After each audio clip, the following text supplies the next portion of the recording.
Uyu munsi tariki 7 Mata 2022 u Rwanda ndetse n'isi yose muri rusange baribuka jenoside yakorewe Abatutsi mu mwaka w'1994. Perezida Kagame na Madame Jeannette Kagame nibo batangije icyumweru cyo kwibuka ku nshuro ya 28 jenoside yakorewe Abatutsi, aho bacanye urumuri rw'icyizere rugaragaza ubutwari bw'Abanyarwanda mu nzira yo kwiyubaka bava mu mwijima wa jenoside. Ni umuhango wabereye ku rwibutso rwa jenoside rwa Kigali ruri ku Gisozi, ruruhukiyemo imibiri 259 yakuwe mu turere twa Gasabo, Kicukiro na Nyarugenge mu mujyi wa Kigali.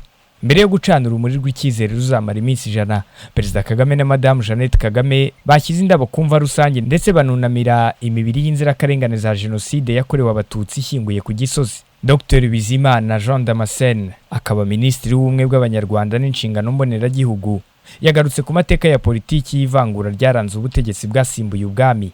Ubwo butegetsi bukaba bwari bushingiye kwivangura mu gisirikare, mu mashuri no mu guha abaturage amahirwe angana mu nzego zose. Kubirebana n'imiyoborere, tariki 23 z'ukwa 9 1969, Juvenal Habyarimana wari Minisitiri w'Ingabo yoherereje ba burugumestre amabwiriza yuko bazakemura ikibazo yise igaruka ry'impunzi.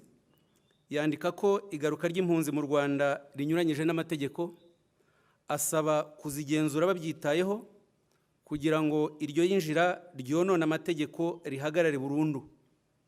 Yongeraho ngo witondeye ibarura ry'abanyamahanga bari muri komine yawe byatuma ubigeraho neza, tangira kubabarura ukibona uru rwandiko, igisubizo cyawe nzakibone bidatinze. Ubukana bw'aya mabwiriza ya Habyarimana yita impunzi z'Abanyarwanda abanyamahanga, akanemeza ko kugaruka mu gihugu kwazo binyuranyije n'amategeko, nimwe mu ntandaro za jenoside yakorewe Abatutsi twibuka uyu munsi. Tariki 20 z'ukwa 5 1963, Kayibanda yashyizeho iteka ritegeka kudakurikirana abagize uruhare mu bwicanyi, abyita ko ari ukwirengera kwa rubanda. Ndetse iryo teka ritegeka ko abarwanyije Parmehutu bo bazahanwa. Kubirebana n'uburezi, Nyakubahwa Perezida wa Repubulika, nabwo uburezi bwabaye imwe mu nzira zifashishijwe muri politike y'urwango yagejeje kuri jenoside yakorewe Abatutsi. Tariki 26 z'ukwa 10 1972 wari umunsi ngarukamwaka bitaga uwa guverinoma. Kayibanda yatangaje ko Abatutsi bagomba kwigizwayo, agira ati, baca umugani mu Kinyarwanda ngo bagarira yose, jyewe ndababwiye ngo nimuvangure urumamfu n'ururo hakiri kare. Icyo yasabaga ni ukuvana Abatutsi mu mashuri no mu mirimo. Muri Gashyantare 1973 ibyo byarakozwe. Leta yashyizeho ikiswe komite z'ubucunguzi bwa rubanda, zayoborwaga n'itsinda ryakoreraga muri Perezidansi ya Repubulika, rigizwe n'umunyamabanga mukuru muri Perezidansi, umuyobozi mukuru wari ushinzwe politike n'ubutegetsi, ba minisitiri 3 wari ushinzwe politike, uw'ubutegetsi bw'Igihugu n'uw'urubyiruko, bafatanya nabo mu nzego z'umutekano bashyiraho gahunda yo kwirukana Abatutsi mu mashuri no mu kazi. Dr Bizimana yashimye leta y'Ubumwe bw'Abanyarwanda ko yazanye gahunda ya Ndi Umunyarwanda, kuko ari gahunda yatumye Abanyarwanda bakora buri wese afashe mugenzi w'ukuboko ngo batere imbere.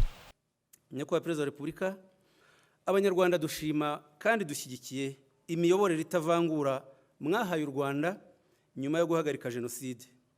Turashima ko mwaduhaye umwanya wo kwibuka aho twavuye kugira ngo tumenye aho tugana. Twibuka tuzirikana amateka. Hadatanzwe kandi ubuhamya bw'uwarokokeye mu cyahoze ari komini Murambi yayoborwaga na Jean Baptiste Gatete.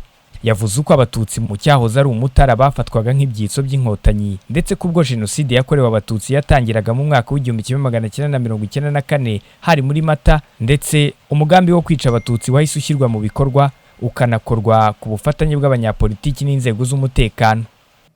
Byarageze 1994 mu gitondo ku itariki 7 nari muhira niteguraga kujyana amanota kwa padiri, kuko bari barambwiye ko ngomba kwitoza nkagira amanota menshi kugira ngo nzabone uko nkora izamini cya seminari. Nabonye papa garutse muhira arambwira ati, sigaho genda ujye kureba inka barumuna bawe nibatahe. Se habaye iki? Numva amajwi y'interamwete. Interamwete wari umutwe wundi w'abagore bari interahamwe abo Gatete yari yaratoje kugira ngo bunganire basaza babo. Ubuterahamwe muri Murambi bwari bushingiye ku muryango. Hari interahamwe abagabo b'abasore, hakaba interamwete abagore n'abakobwa, hakaba n'ubwana buto nk'ubwo twanganaga. Jewe nari mfite imyaka 11 cyangwa se buturuseho gatoya bakundaga kwita ko ari imiyugire. Nuko Gatete ubwe ari kumwe n'uwo bitaga Mwange wari waramusimbuye ko burugumesera komine Murambi n'abandi nibuka amazina, baje kuri segiteri Rwankuba ni hafi y'iwacu, baremesha inama bahamagara interahamwe ngo zihure kuri segiteri. Noneho mu masaha nk'aya saa 4 ku misozi duturanye wa Nyabisindu muri Kiramuruzi uyu munsi n'iyindi za Rwimitereri bari batangiye gutwika amazu mu masaha ya mu gitondo. Twari tumenyereye kwirwanaho. Gatete yoherezaga interahamwe yabanzaga kuziteguza. Baduteye nko mu masaha 4 abakuru bahangana nazo kugera mu masaha ya saa 10 ubwo interahamwe zacitse intege zisubira inyuma. Aho narinda aho ngaho muri ako gahenge zisubiye inyuma bafasha abadamu, umusaza w'Irwankuba bita Kabuto abashyira mu rugo, bari bafite ahantu hanini aho inka zatahaga, barafunga n'imyugariro, bamwe bajya mu mazu y'ibigonyi yari aho. Hanyuma jewe nanga kujya muri izo nzu, niruka jya kwisha mu giti cyari aho ngaho. Mama umbyara arankurikira n'umwana yari ahetse n'abarumuna banjye barankurikira, babiri muri bo bankurikiraga bya bugufi mburiza igiti, abandi basigarana na mama. Papa ari kumwe n'abandi bagabo barwana. Gatete abonye bigenze uko adashaka, yohereje imodoka irimo abasirikare. Mu masaha nka saa 10 baraturasa.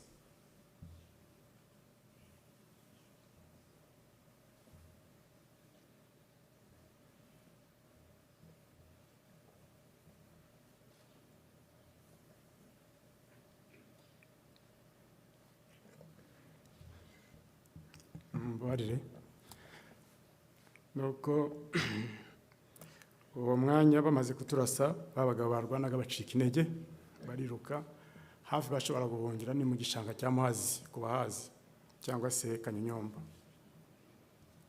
Mu ijambo yagejeje kubitabiriye umuhango wo gutangiza icyunamo cyo kwibuka jenoside yakorewe Abatutsi ku nshuro ya 28, Perezida Kagame yabwiye abibwira ko bashobora kugira u Rwanda uko bashaka kuko ari igihugu gito, ko bashatse basubiza amerwe mu isaho.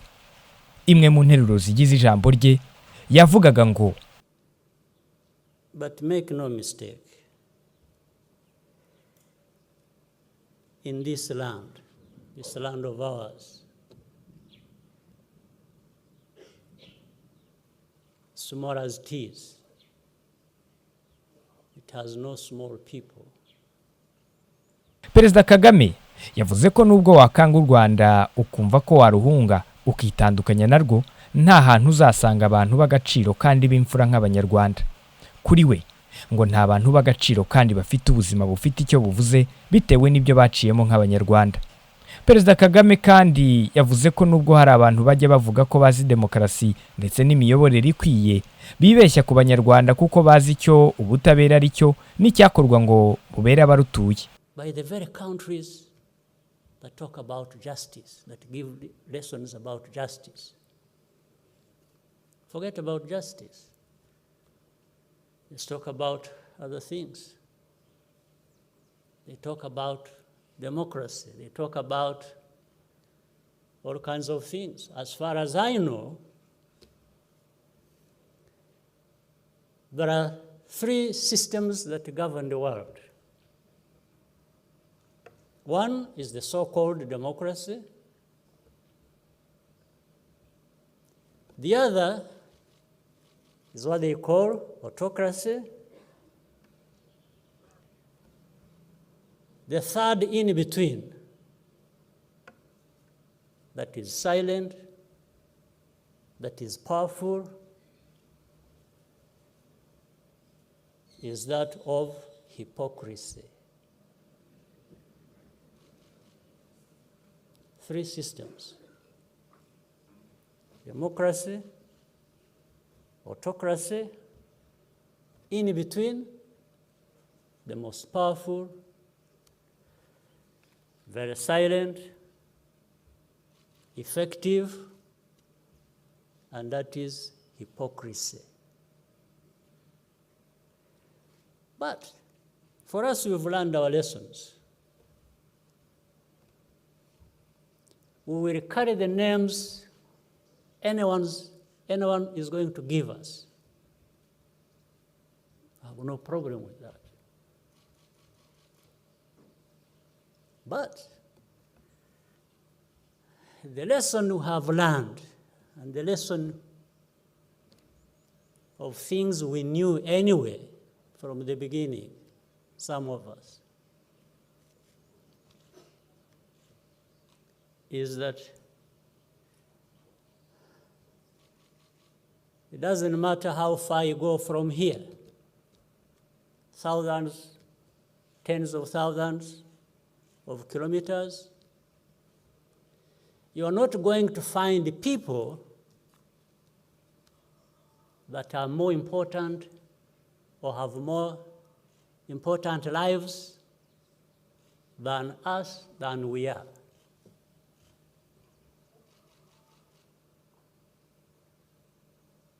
No, there are no more important people anywhere than we are. There are no such more important lives than ours. Much as our lives were destroyed, were wasted, as this testimony, even by the young man there, tells us. Umukuru w'igihugu cy'u Rwanda yavuze ko uko umwaka ushira undi ugataha abanyarwanda bakomera kurushaho, ko nta kizahagarika urugendo rwabo mu iterambere. Ibarura ryakozwe na Minisiteri y'Ubutegetsi bw'Igihugu mu bihumbi 2000 rikamara imyaka 2. Ubwo ni kuva mu bihumbi 2000 kugeza muri 2002, ryagaragaje ko Abatutsi bagera kuri 1,044,000 n'abantu 17 bishwe mu gihe cy'iminsi 100